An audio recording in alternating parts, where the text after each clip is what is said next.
आज की कहानी का नाम है बंदर और मगरमच्छ। एक नदी के किनारे एक जामुन का पेड़ था।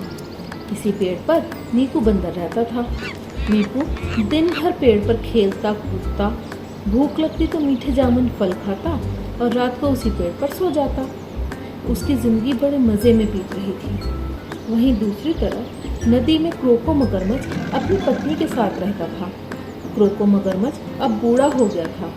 पहले वो नदी के गहरे पानी में मछलियों का शिकार करता था और अपना पेट भरता था, पर अब छोटी छोटी मछलियां भी उसके हाथ नहीं आती थी और उसका मजाक बनाकर निकल जाती थी। क्रोको मगरमच्छ कई कई दिनों तक भूखा रहता था और शिकार न कर पाने की वजह से उसकी पत्नी कोकी मगरमच्छ भी उससे नाराज रहती थी। एक दिन बूढ़ा क्रोको नदी के किनारे भूखा लेटा था।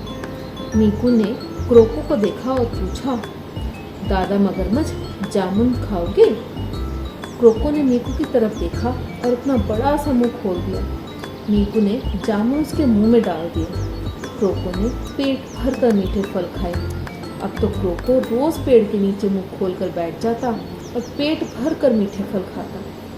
एक दिन क्रोको मीकू से कुछ फल अपनी पत्नी के लिए भी ले गया। क्रोको की पत्नी को भी फल बहुत मीठे लगे। कोकी मगरमच्छ ने क्रोको से कहा कि अगर ये फल इतने मीठे हैं तो मीकू बंदर का दिल कितना मीठा होगा। क्यों ना कल भोजन में बंदर का दिल ही खा लिया जाए।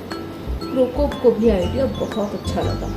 अगले दिन क्रोको ने मीकू से पूछा कि अब दोस्त मेरे घर चलोगे?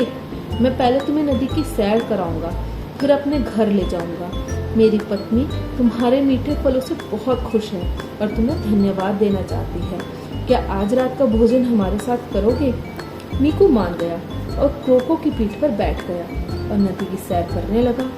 रास्ते में क्रोको ने मीकू को बताया कि वह उसे सैर कराने नहीं बल्कि उसके मीठे दिल को अपना भोजन बनाने ले जा रहा है। मीकू ने चतुराई से काम लिया और बोला, मित्र, मुझे तुम्हारा भोजन बनने में कोई आपत्ति नहीं है, पर मैं तो अपना दिल पेड़ के खोल में संभाल के रखता हूँ। यदि तुम मुझे पहले बता देते तो मैं अपना दिल साथ ले आता। चलो, अगर तुम्हें मेरा दिल खाना ही है तो मुझे वापस पेड़ तक ले चलो, मैं तुम्हारे लिए अपना दिल ले आऊं। बूढ़ा मगरमच्छ मान गया और मीकू को पेड़ की तरफ वापस ले गया। मीकू जैसे ही पेड़ के पास पहुंचा, क्रोको की पीठ से उछलकर अपने पेड़ पर जा पहुंचा और क्रोको से बोला कि वह धूर्त और मूर्ख मगरमच्छ है। कभी बंदर का दिल भी शरीर के बाहर होता है। आज से तुम्हारी मेरी दोस्ती खत्म। मीकू ने चतुराई से अपनी जान बचा ली और फिर कभी भी क्रोको की मदद नहीं की।